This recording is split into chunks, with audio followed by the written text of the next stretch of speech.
Hey guys, this is Heather. So today I have a bean dip for you.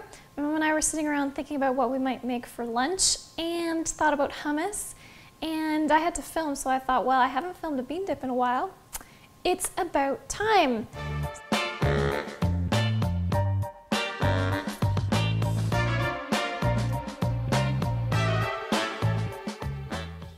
So what I'm going to do is not quite hummus, but I'm going to do a bean dip with, I picked up some navy beans, and I was really excited to find Eden Organic, which are one of the best canned beans. So they work really quickly. I've rinsed them and drained them, and I'm going to put them into my food processor.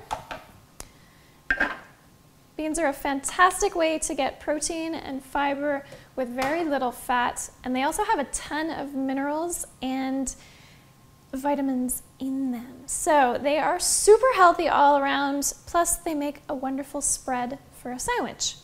Now to my beans, I'm going to add some fresh lemon.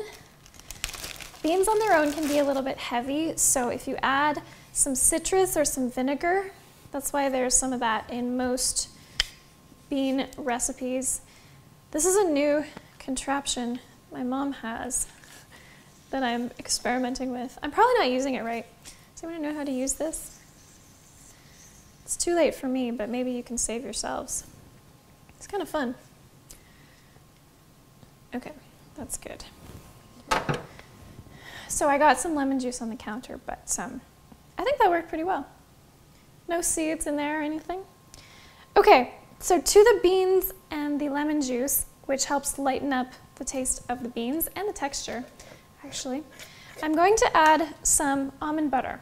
Now most bean dips call for tahini, particularly hummus, which pretty much always has tahini in the recipes. And not everybody likes tahini. It has some bitterness to it. It's made from sesame seeds. And so often, especially kids, don't really like the taste of tahini. So if you don't like it, you can just swap it out. So I'm using almond butter because it's a neutral flavor. Cashew butter is another great one. Peanut butter doesn't always work because it has a strong flavor, although I do have a recipe for a peanut butter black bean dip on my site that you can check out. But the bottom line is you can swap it out. So it's there for texture. It does give some flavor. So if you're good with almond butter, then try that in your bean dips instead of tahini. Next thing I'm going to add are some spices. So I've got some cumin, which is your typical hummus spice. And I think I'm going to do the scary big thing. I should really have a spoon to measure that. Alas, I used my spoon in the almond butter. Then I've got some curry powder. So when you're making a bean dip, you can put any spices in there that you want. Beans are very neutral flavored, and so they pick up the flavor of pretty much anything that goes in there. So you can make hummus with dill instead of paprika and cumin. You could make a chili dip.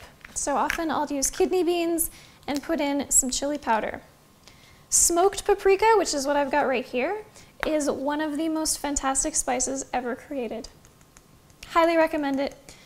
The lovely Drina Burton put me onto paprika, smoked paprika, and I have never gone back. So worth it. Last thing I'm going to add is some nutritional yeast, which helps add a bit of savoriness. It's great in pestos because it has a slight cheesy flavor. And in this one, I don't know, I just felt like it went. And then I'm going to add a little bit of Herbamare, which is sea salt with some herbs and some kelp. Great stuff. If you see it in the store, pick it up. And last but not least, I always like to put a vegetable in my bean dips. I find it lightens things up, and it also adds a ton of vitamins, minerals, and antioxidants. So it makes your bean dip super, super healthy. One of my favorites is to add red pepper or zucchini, but today I'm going to add some greens. Parsley works wonderfully in hummus. Spinach works really nice in a kidney bean chili dip. But what I'm going to put in this one is some kale because I've got the really smooth white beans, and I think that they could use some chunking up. So I'm going to take this kale and I'm just going to kind of rip it roughly to make sure it gets chopped up. If you want to, you can take this spine out of the kale because it does get quite hard and it probably won't chop up too nicely, but I'm going for kind of a chunky bean dip, so I'm okay with it. Now the best thing to do would have been to put the kale in at the bottom so it would get weighed down, but because I was talking so much, I didn't do that. So I'm just gonna put the lid on, give it a pulse and see what happens. Probably have to push this down with a spoon several times.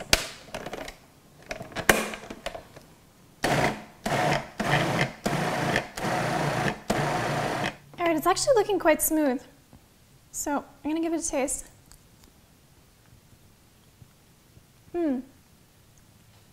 It tastes really nice, but it needs more lemon juice or vinegar or something. I'm out of lemon, so I think what I'm gonna do is put some vinegar in here. Okay, I've got some white wine vinegar. Apple cider would be lovely. Something not balsamic, something light. Try it again. Yes, lively, lovely, perfect. So, bean dips, super easy and super healthy way to get some protein into your lunch. Really easy to make and really easy to put into a sandwich or have with some crackers and some veggies or something like that. Plus, it's a great way to camouflage some veggies or some dark green leafy vegetables and put them into your food. So I hope you enjoy the recipe. You'll find it right under this video. I will be back next week with another recipe, so subscribe if you want to get that. And that's it. So have a great weekend. I'll see you again next week. Bye, guys.